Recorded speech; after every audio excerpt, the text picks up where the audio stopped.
చంపారన్ సత్యాగ్రహ 1917 దీన్నే first civil disobedience అని అంటారు. సో, అసలు ఏంటి చంపారన్ సత్యాగ్రహ అంటే 1750s టైంలో యూరోపియన్ ప్లాంటర్స్ ఇండిగోని ఇంట్రడ్యూస్ చేశారు.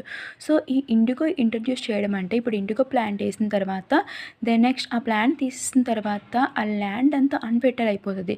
అంటే సారం తగ్గిపోద్దనమాట. అండ్ ఇండిగోకి వేరే ప్లాంట్స్‌తో కంపేర్ చేసుకుంటే దీనికి వాటర్ కూడా చాలా ఎక్కువగా పట్టేదనమాట.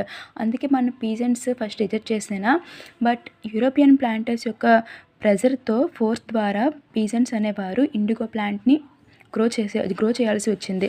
ఎంతంటే 3/20th పార్ట్. అంటే 20 పార్ట్స్‌లో 3 పార్ట్స్ కంపల్సరీగా ఇండిగో గ్రో చేయాలి. దీన్నే థిన్ కథియా సిస్టమ్ అంటారు. సో, ఇండిగోని ఏం చేశారంటే వేరే కంట్రీస్‌కి ఎక్స్‌పోర్ట్ చేసేవారనమాట. దానివల్ల వాళ్ళకి ప్రాఫిట్స్ బాగుండేవి. బట్ 19th సెంచరీ ఎండ్‌లో జర్మన్ సింథటిక్ డైస్ అనేది ఇండిగోని రీప్లేస్ చేసింది. అంటే ఇది ఆర్టిఫిషియల్ డైస్ అనమాట. జర్మనీలో ఉంటది. సో, ఇది చీప్ ప్రైస్‌కి అవైలబుల్‌గా ఉండేదనమాట కంపేర్ టు ఇండిగో. సో, వేరే ట్రేడర్స్ అనేవారు జర్మన్ సింథటిక్ డైస్‌కి ఎక్కువగా ప్రియారిటీ ఇచ్చేవారు. ఇండిగో అనేది ప్రైస్ ఇంక్రీజ్ అవ్వడం వల్ల. సో, యూరోపియన్ ప్లాంటర్స్ ఏం చేశారంటే వాళ్ళ ప్రాఫిట్స్‌ని మాక్సిమైజ్ చేయడానికి మన పీజెంట్స్ మీద హై రెంట్స్‌ని, ఇల్లీగల్ టాక్సెస్‌ని ఎక్కువగా వేసి ప్రెజర్ చేసేవారనమాట. దాని ద్వారా ఏదైతే ఫిక్స్డ్ ప్రైస్‌కి యూరోపియన్స్ పెట్టారో సో, అవే ప్రైస్‌కి వాళ్ళు సెల్ చేయాల్సిన పరిస్థితి వచ్చింది.